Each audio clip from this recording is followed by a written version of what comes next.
Nos encontramos el día de hoy analizando un podcast muy interesante, Un grito a la igualdad. Vamos a analizar una cinta muy interesante, Historias Cruzadas, la cual se dio en la década de los 60 en Mississippi, Estados Unidos. Creo que para eso es importante conocer cuáles son las personas que vamos a intervenir. Está Diana, está Paula, Cindy y Claudia. Entre nosotras queremos darles a conocer diferentes aspectos de la película y una reflexión muy interesante. No sé, compañeras, comencemos con la parte de la economía.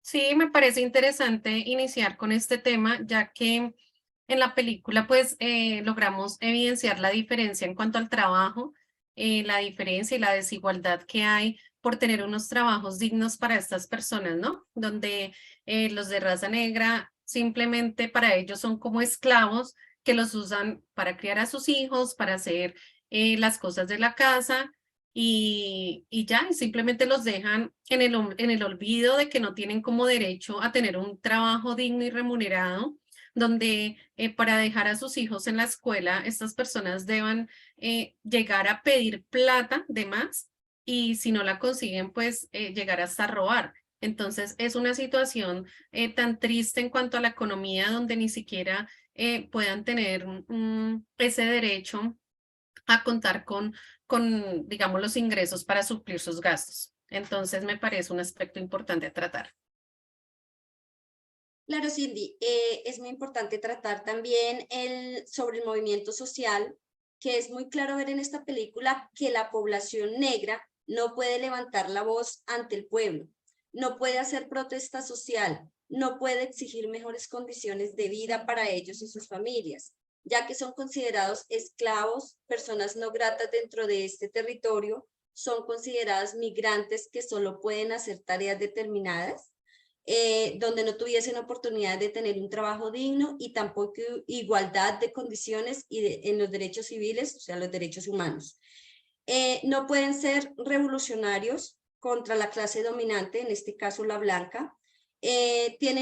La blanca tiene una ideología que es muy marcada y hoy en día lo podemos ver también, que es la ideología de supremacía blanca, que sostiene que los negros pertenecen a una raza distinta e inferior a ellos. Me llama muchísimo la atención eso que estás diciendo, Claudia, y es que esa concesión de la superioridad y de ver a la raza negra como inferior entra como en contraste con lo que está pasando en 1960 en ese momento, cuando digamos que la religión predominante es el protestantismo que llegó a Estados Unidos y todos se dicen cristianos. Sin embargo, tienen clara la posición darwinista donde unos son más importantes y unos son superiores a otros. Marcado donde, pues, por ejemplo, en la educación y en la salud. En educación y en salud vemos la segregación, la desigualdad que están mostrando algunos de los personajes. Un ejemplo de esto, cuando una de las protagonistas dice, mi hijo murió por falta de atención médica. Número dos, en la educación, ejemplo, cuando la empleada, la sirvienta, como se dice en ese momento, pues viene a rogar por educación y la señora le hace sentir y ella tiene claro que ella no tiene derecho ni al mismo acceso ni a la misma calidad de educación que tienen en ese momento las dueñas de casa. Y evidentemente, como dice Diana, pues podemos ver a nivel político esa fuerte resistencia a los cambios, ¿sí?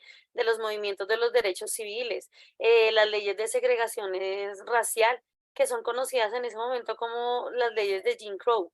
Y también de pronto ese movimiento que se quiere empezar a propagar en cuanto a la igualdad. Por eso pues estamos analizando un grito a la igualdad. Y pues de pronto buscar la manera de garantizar esos derechos civiles. Ese es el contexto de nuestra película, el contexto político de nuestra película. Sí, Tatiana, gracias. También en temas políticos se evidencia cómo la comunidad blanca sí tenía la capacidad de participar y lanzar propuestas que los beneficiaran, pero en contraste la comunidad negra no tenía el derecho de participar en hechos concernientes a política. Tenían, por ejemplo, el impedimento de ejercer el voto o acceder a cargos de autoridad, lo que obstaculiza la promoción de igualdad social. Y ya por otro lado, pues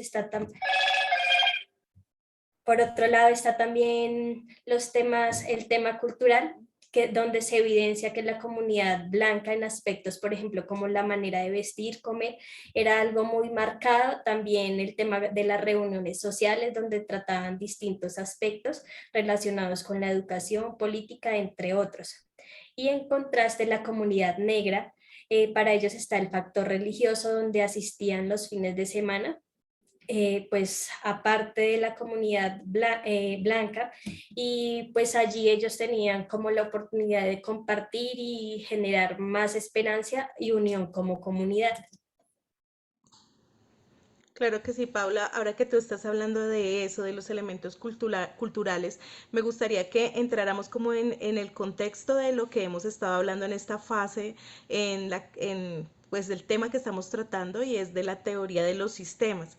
Me gustaría plantear el hecho de analizar la personalidad de Hillik Holbrook, que es como nuestra villana en la película. Es una mujer que cuando nosotros la vemos en su microsistema, que pues está planteada desde la teoría ecológica, vemos una mujer que nace en clase alta, es una clase privilegiada y en su entorno familiar, aunque su mamá parece que no, pero pues la teoría dice, es evidente que ella en su microsistema, en su ambiente familiar está ampliamente marcada y están definidas todas sus creencias.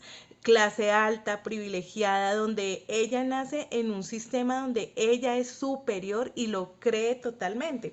En el mesosistema vemos a su grupo de amigos, que pues sus amigos actúan como un sistema de apoyo social, refuerzan sus actitudes discriminatorias y obviamente sus interacciones con este grupo definen sus decisiones, su comportamiento y cómo ella interactúa con las criadas que tiene en su casa. Ella nace en un sistema donde las sirvientas le sirven a ella, aunque se crean lazos afectivos muy cercanos donde se supone que las quieren más, o sea, ellas son sus madres, prácticamente las crían, pero ellas tienen claro que ellas son sus empleadas.